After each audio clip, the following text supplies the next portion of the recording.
Honored guests and graduates, please join me in welcoming our commencement speaker, Jim Ziolkowski.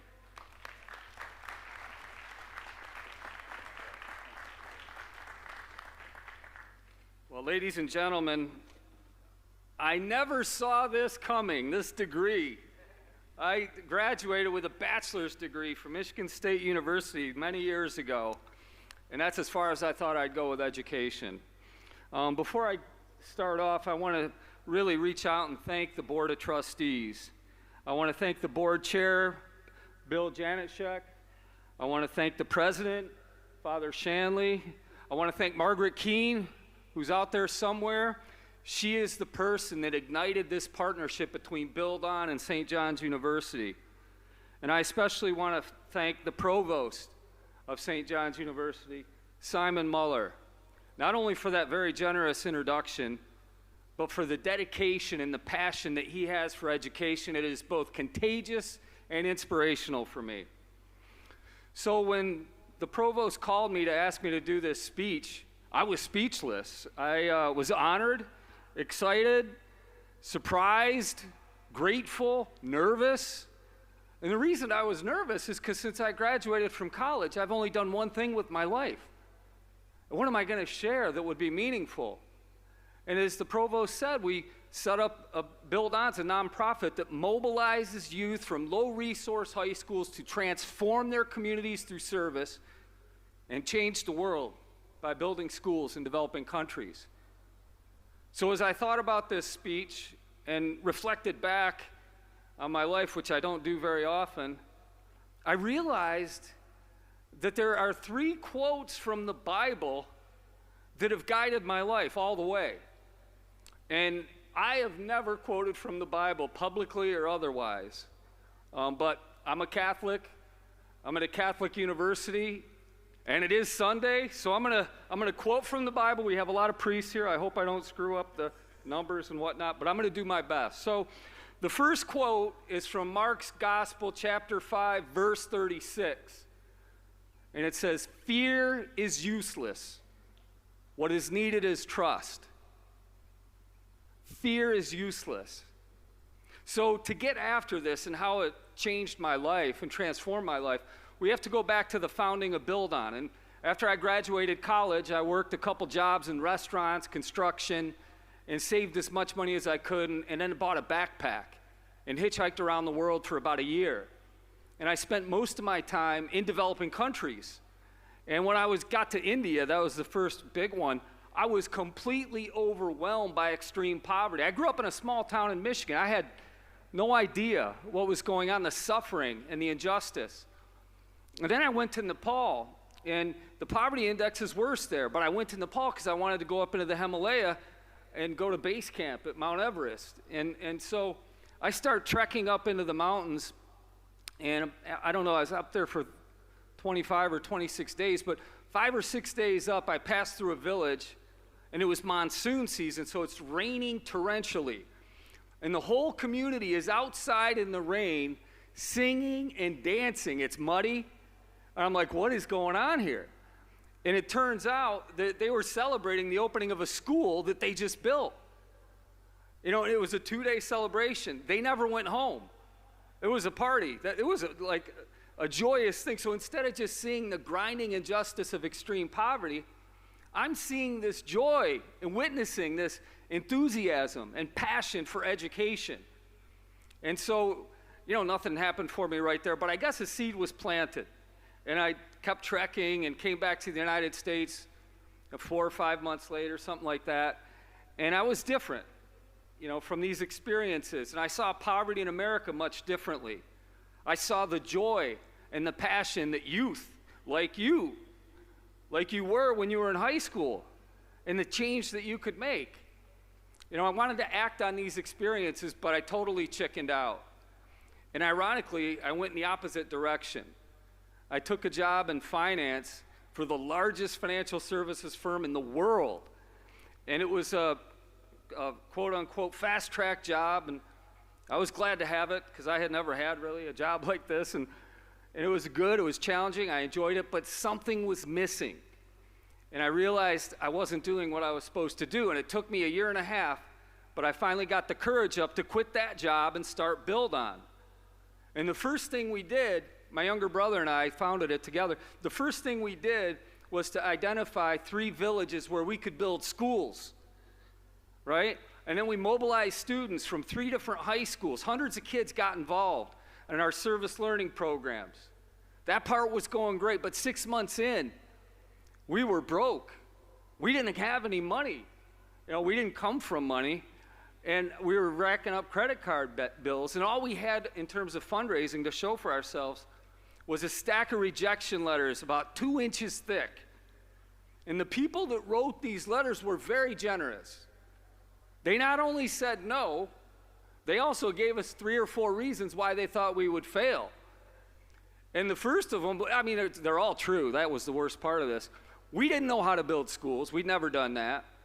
We did not know how to run service programs, after-school programs in U.S. high schools. And we certainly didn't know how to raise money. And I was not taking all this rejection well. I was in a dark place. I was beginning like a downward spiral. And then it went from bad to worse. We got a message from our partner in Malawi, Africa. And the message said, and I remember it vividly, because they weren't supposed to do this. The message said, "We announced to the village today that you're coming to build the school." They immediately broke out in song and dance. And the celebration went on forever. Or for hours, not forever. And then the last line, this was the worst line for me, said, "Needless to say, if you fail to come, they will be equally disappointed." I mean, the key word was fail. We were failing. I was failing. And now I see the repercussions. Hundreds of kids aren't going to get a school that they need and deserve. American youth, once again disillusioned by empty promises made by adults like me. And I was not, that guy started going further down into that downward spiral. I lost my confidence. I couldn't even talk to people about what we were trying to do. I couldn't sleep at night. And I just stare at the ceiling, and one of these sleepless nights, it just gave up on sleep, and I turned on the light, and I reached over, and I picked up a Bible that my dad had given me. And I was never a Bible reader, you know, and I mean, it was there. I reached out for it, I suppose, in desperation. I didn't even know, like, where to start. So I opened the Bible randomly to Mark's Gospel, chapter 5. Verse 36, "Fear is useless. What is needed is trust." And I was like apprehended by that sentence. I kept reading it. It shook me up. And I realized that I was being paralyzed by my own fear of failure. And it was liberating. It was massively liberating. The next morning I jumped out of bed. I was fired up again. We started calling CEOs and CFOs, started organizing volunteers, holding fundraisers, and less than 6 months later, we took off to build our first 3 schools. And we get to this village, Miss Somali village, where the message was about, in Malawi, Africa, and it was amazing. It was going pretty well. There were some bumps. I got to be completely candid with you. Parts of it weren't going great, but the walls were starting to rise. And then my brother collapsed from malaria and almost died. And 8 days later, I had a 104-degree fever. And I lost consciousness, and apparently I went into convulsions, and I was out for like 3 days. But by the grace of God, my brother Dave was able to drag me into one of 2 hospitals that they had in the country at the time. And when I finally came out of it, the doctor told me 2 more hours away from this hospital and you would have been dead. My veins had collapsed. They couldn't get an IV into me. And I had malaria and this thing called Shigella and also dysentery. Not a good combination. But, you know, ironically, I felt pretty good. So I decided I'm going to go back to the village to try and finish building the school. But my brother couldn't go. He had a different strain of malaria, and he had to come back to the U.S. to recover. So I go walking back to the village by myself, and I'm walking the last couple of miles, and I start to see the parents and the grandparents that I know and recognize. And instead of like smiling and enjoying, I had a terrible epiphany. As soon as I saw their faces, I realized that when they contract malaria, they do not have a near-death experience like I did. They die. And why did I survive? And they didn't, and they don't. It's because of extreme poverty. They do not have $20 to go to the hospital. They do not have $1 for a mosquito net. And the AIDS pandemic was raging. This is like 1992. It's 30% infection rates in Malawi. So, you know, people around me are dying, and I'm overwhelmed, and unconsciously I turn around and start walking away from the village, and I could feel that downward spiral pulling me in again. And then I thought about the Gospel of Mark. Fear is useless. What is needed is trust. And it once again lifted me out of this. And I thought, well, if we get the school built, then they can break that cycle of extreme poverty through education. Then they don't need people like me to come in and try and help out. So I walked back into the village. 2 weeks later, something amazing and beautiful happened. My best friend in the village was this guy named Stephen Tintani. He's still one of my best friends. And Stephen became my mentor, even though he was my age. He taught me the meaning of courage and determination. And he was on the work site every day, the most dedicated guy. So Stephen, his wife has a baby, a beautiful little girl, and they named her Ruthie. And they put her in my arms, and I didn't really know how to hold babies. But all of a sudden, I got this infant in my arms, and I'm smiling and enjoying it and just inhaling the moment until Stephen leans in and looks me in the eye and says, "We're going to get that school built, right?" I got a pit in my stomach. Because I was terrified, to be completely honest. People around me were dying. They have this custom where they drum for 24 hours when somebody dies. Every night I could hear the drums. So I'm terrified. And we don't know if we're going to get the school built. We'd never done it before. But I looked at Stephen, and I knew he was never going to give up. He would not stop until we got the school built. So his courage became my courage. We stayed in it. We got the school built. When I left the village, there were 120 kids attending. I never looked back and never wanted to go back. It was just too crazy for me. And so this brings me to our second quote from the Bible. And it's from John's Gospel, chapter 17, verse 21. I'm pretty sure. I might have the numbers inverted. Whatever the case, the quote is this: "That they may all be one, even as you, Father, are in me and I in you, that they may be in us." And this is from the last discourse before, Last Supper, before Christ died. And so that's his prayer, that we may all be one. And so what happens after Malawi is buildOn blows up in a good way. We expand to Senegal, Burkina Faso, Mali. We're in Nepal. We're in Guatemala, Haiti, Nicaragua. As the provost said, we've actually now built over 2,600 schools. And community members have contributed 4.5 million volunteer workdays to build these schools. They built the schools. We all became one. Millions of kids have gone to schools that their parents built because we became one. And then in the U.S., same thing. We expanded from the South Bronx to Detroit and Chicago and Oakland and Boston and Bridgeport. Hundreds of thousands of kids have contributed millions of hours of service, working with elders who have nobody to help them. Younger children, tutoring, mentoring, reaching out and helping people that are suffering from food insecurity, people that don't have a place to sleep at night. That's the service our kids are doing, 2.5 million hours of this service. We all became one, and they're helping to build these schools. We all became one, and it is to me proof that God exists. But this is a miracle. I mean, it's a slow motion 33-year miracle, but it's a miracle. And this brings me to my third and final quote, which is also from the Gospel of John, chapter 1, verse 5. and the light shines in the darkness, but the darkness could not overcome it.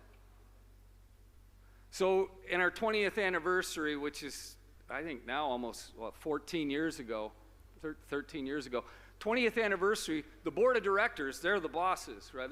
They're my boss. They say, okay, it's time to go out and write a book. And the provost mentioned that book in the introduction. And I didn't want to write the book, and I told them I don't want to write it. I'm afraid it'll become about one person, and this is about all people becoming one. You know, so they said, well, that's cool, but do it anyway. So I wrote the book, and I thank God I had a wonderful co-writer, this guy named Jim Hirsch. And the first thing Jim wanted to do was go back to Miss O'Malley Village. And I was like, no, I'm not going there. No way, I'm not doing that. And I tried to explain why. He debated. He's smarter than me. He won the debate. So we go back to Miss O'Malley Village. And, you know, hundreds of people come to, it just was a huge celebration. And I should be happy. But I don't know anybody. I don't recognize anybody. And I find out the Mfumu, the chief of the village, he died from AIDS. Our construction supervisor, this guy named Gatoma, he's gone. He died from AIDS. His wife died. His 2 little boys died. And I can't find my friend Stephen. And my heart is sinking. And unconsciously, I collapsed to one knee, and I was like sobbing. I was just, it was crazy. And I took me a minute to get it together, and I finally stood up, and I'm looking through my tears in my eyes, and everything's blurry, and there's Stephen right in front of me, and he is glowing.